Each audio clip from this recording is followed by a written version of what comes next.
আচ্ছা, হ্যালো ময়ূরী। আজকের আমার ভ্যালেন্টাইন ডে স্পেশাল ব্রাইড। আচ্ছা, তো বলো তুমি আজকে কিরকম কি সাজতে চাইছো? তেমন কিছুই ডিমান্ড নেই, তুমি তোমার মতন সাজিয়ে দাও। তাও আই মেকআপ। আই মেকআপ আমার আন্দাজ নেই মেকআপ সম্বন্ধে, যদিও বা তুমি আমাকে আচ্ছা সাজিয়ে দাও। আর লিপটা একটু রেডের মধ্যে চাইছি। আচ্ছা। আর আমি যেটা তোমাকে আগে বলেছিলাম, নাকটা যেন মনে হয় না খুব হ্যাঁ, জাস্ট একটু নর্মাল, যেন তোমার একটু যেরকম নর্মাল। ফিচার্স রয়েছে সেরকমটাই রাখতে চাইছো, তাই তো? হ্যাঁ হ্যাঁ হ্যাঁ, একদম বেশি আর্টিফিশিয়াল কিচ্ছু না, না। কিচ্ছু না, কিচ্ছু না। ওকে, ঠিক আছে। আমি আমার ক্লায়েন্টের সমস্ত রিকোয়ারমেন্ট মাথায় রেখেই আজকে ওর বেস মেকআপটা কমপ্লিট করেছি এবং সেই সময় ভিডিও নেওয়া হয়নি।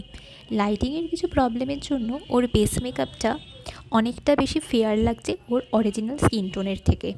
কিন্তু এরপর তোমরা বুঝতে পারবে যে আমি কিন্তু একদম স্কিন টোন অনুযায়ী মেকআপ করি। আরও একটা জিনিসের জন্য তোমাদেরকে জুম করে ভিডিওটা দেখাচ্ছি যে মেকআপটা কিন্তু কোনো রকম কোনো সার্জারি নয়, তোমাদের স্কিনে যদি টেক্সচার থাকে সেটা কিন্তু বোঝা যায়। আর দেখো আজকে আমার ব্রাইডের কিন্তু সেই রাপেনজিলের মতো একদম এত লম্বা চুল ছিল। সেই চুলটা ম্যানেজ করতে আমাকে একটু হিমশিম খেতে হয়েছে, কিন্তু ভীষণ চুলটা সুন্দর, সেটা আমি ভিডিওতে না দেখিয়ে পারলাম না। এই হচ্ছে আমার ব্রাইডের ফাইনাল লুক। আর কি জানো তো, এই ব্রাইড আমার কাছে স্পেশাল, কারণ এই সিজনের ও তো প্রথম ব্রাইড আমার। আরও একটা কারণে স্পেশাল, সেই কারণটা হচ্ছে কিছুদিন আগে আমার নিজেরও বিয়ে হয়েছে।